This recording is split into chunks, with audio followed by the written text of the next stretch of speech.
केंद्रीय गृह और समवाय मंत्री अमित शाह द्वारा ओडिशार सोनपुर ठारे आयोजित विजय संकल्प समावेश रे दिया जायतिबा उद्बोधनर मुख्य बिंदु। ओडिशा रे प्रथम थर पई बीजेपी रो पूर्ण बहुमत विशिष्ट सरकार गठन हेबाकु जाउछि। जी निज प्रदेश रो भाषा साहित्य और संस्कृति प्रति गर्व अनुभव करि पारे नै से प्रदेश को आगो को बढ़ाई पारिबो नाही। बीजेपी रो सरकार गठन हेला ओडिशार लोकमानकु रोजगार पई पलायन करबाकू पड़िबो नाही। काशी विश्वनाथ भली पुरीर विकास करिबो बीजेपी।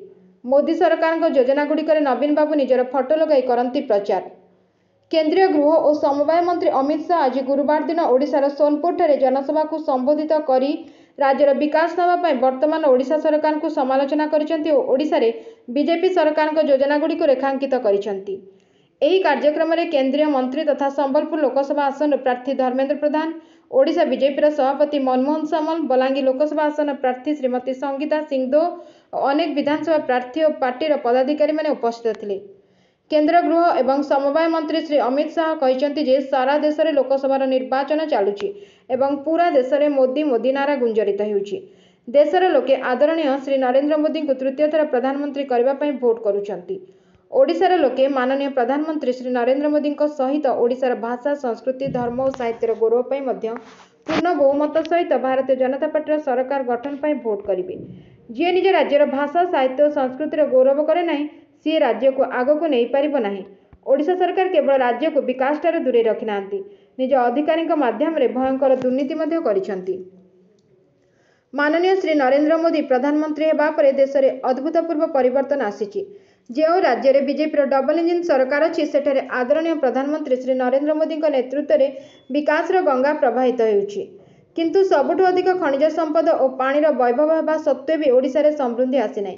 लक्ष लक्ष कोटी कोटी ओडिशावासी को दादन खटिबा पई मुंबई, गुजरात, दिल्ली, बेंगलुरु और पंजाब जावाकू पड़ुछि। श्री अमित शाह लोकों को विश्वास दे कहिसेंती जे ओडिशार लोके नवीन पट्टनायक सरकार को हटाई बीजेपी सरकार गठन कले कौनसी ओडिशावासी को स्थानांतर हेबाकू पड़िबो नाही, बरं बाहर ओडिशा को शिल्प आसवा पई व्यवस्था करा जिवो। गत 10 वर्ष रे आदरणीय प्रधानमंत्री श्री नरेंद्र मोदी वर्ष वर्ष धरी अटकी रहित प्रसंग को समाधान करिसेंती। कांग्रेस दल वर्ष वर्ष धरी राम मंदिर प्रसंग को झुलाई रखिला, किंतु देशर लोके आदरणीय श्री नरेंद्र मोदी को द्वितीय थर प्रधानमंत्री करबा परे 5 वर्ष रे मामलार निष्पत्ति आसीगला। भूमि पूजन हैला एवं भव्य राम मंदिर भी निर्माण होई प्रस्तुत हैला। ओडिशा सरकार राम मंदिर उत्सव को भ्रमित करने को उद्यम करथिले, किंतु ओडिशावासी सेही प्रयास को विफल करथिले। कांग्रेस राष्ट्रीय अध्यक्ष मल्लिकार्जुन खड़गे कहउचंती जे राजस्थान और ओडिशा लोकंकर काश्मीर सहित कौन लेनदेन रही, किंतु खड़गे साहेब को यह जना नहीं जे ओडिशार जड़े जड़े युवक काश्मीर पर निज जीवन देवा प्रस्तुत अछंती। कांग्रेस काश्मीर को भारत ठारू भिन्न करथिबा 370 धारा को 70 वर्ष जाए अवांछित संतान पर कोल रखिथिला, किंतु आदरणीय प्रधानमंत्री श्री नरेंद्र मोदी 370 धारा को दूर कर काश्मीर को सबुबेले पई भारतर अंग बनाइछंती। बीजेपी सरकार देशर आतंकवाद और नक्सलवाद को समाप्त करिवार कार्य करिछि।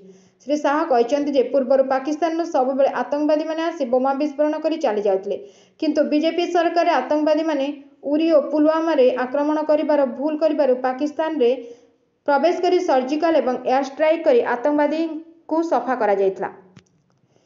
आदरणीय प्रधानमंत्री 80 कोटी गरीबों को प्रति मासरे 5 किलो चाउल प्रदान करुछंती। नवीन पट्टनायक सरकार कहूछि जे खाद्यान्न राज्य सरकार दउछंती, जहाँकि संपूर्ण मिथ्या अटे।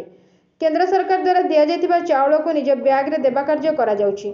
गत 10 वर्ष रे आदरणीय प्रधानमंत्री श्री नरेंद्र मोदी 12 कोटी गरीबों घरे शौचालय निर्माण करिसेंती, 4 कोटी घर निर्माण करिसेंती, 10 कोटी माँ भौणी को गैस संयोग करिसेंती एवं 14 कोटी लोकों घर जाए नल जोगे जल पहुंचाइबार काम करिसेंती।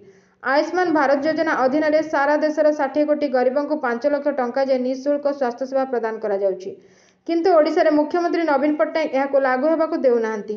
किंतु बीजेपी विजयी हेले ओडिशा रे भी 5 लाख टंका जाए निःशुल्क स्वास्थ्य सेवा प्रदान करा जिवो। बीजेपी सरकार गठन हेले ओडिशा रे टेक्सटाइल मिल निर्माण करी कपा चाषी सहायता करा जिवो एवं मत्स्य पालन कॉलेज निर्माण करी समस्त मत्स्यजीवी को आग को बढ़ाइबार काम भी करा जिवो। कृषि आधारित शिल्प आयुर्वेदिक औषध कारखाना खोली चाषी को समृद्ध करा जिवो। आदरणीय प्रधानमंत्री श्री नरेंद्र मोदी कार्यकाल रे काश्मीर परी पुरीर मध्य विकास करा जिवो। श्री शाह कहिसेंती जे ओडिशा रे विकास रो अनेक संभावना रहिछि। सारा देश में सबुठारु अधिक खनिज संपद ओडिशा रे अछि और सबुठारु अधिक दारिद्र्य मध्य ओडिशा रे अछि। हेले बीजेपी सरकार गठन हेबा परे खनिज संपदर भल व्यवहार कराଯାई आदिवासी लोकमानकर विकास और तांकु आगकु बढ़ाइबार कार्य बीजेपी सरकार करिबो। यूपीए सरकार शासन काल में ओडिशार विकास पर 10 वर्ष में 1,45,000 कोटी टंका प्रदान करथिला, किंतु आदरणीय प्रधानमंत्री नरेंद्र मोदी नेतृत्व में बीजेपी सरकार गत 10 वर्ष मध्य यह धनराशि को बढ़ाई 4,81,000 कोटी टंका करथिले। मोदी सरकार ओडिशार भित्तिभूमिर विकास पर 1,50,000 कोटी टंका, सड़क पर 23,000 कोटी टंका, रेलवे पर 65,000 कोटी टंका, विमान बंदर पर 500 कोटी टंका आवंटित करिसेंती। एक सर्भे यह स्पष्ट करा जायछि जे ओडिशा राज्यर इतिहास रे नवीन पट्टनायक शासन में कौनसी उन्नतिमूलक कार्य होई नाही। देशर जो राज्य मानकरे बीजेपी डबल इंजिन सरकार गठन होइछि सेही राज्यगुड़िक अत्यंत क्षिप्र गति प्रगति करुछंती। सारा विश्वर शिल्प को ओडिशा रे स्थापन करिबा, प्रत्येक बिल को जलसेचन पानी पहुंचाइबा, राज्यर प्रत्येक चाषी और श्रमिक को समृद्ध करिबार समय आसी जाइछि। आदरणीय नरेंद्र मोदी 2047 सुधा देश को विकसित करिबार संकल्प रहिछि।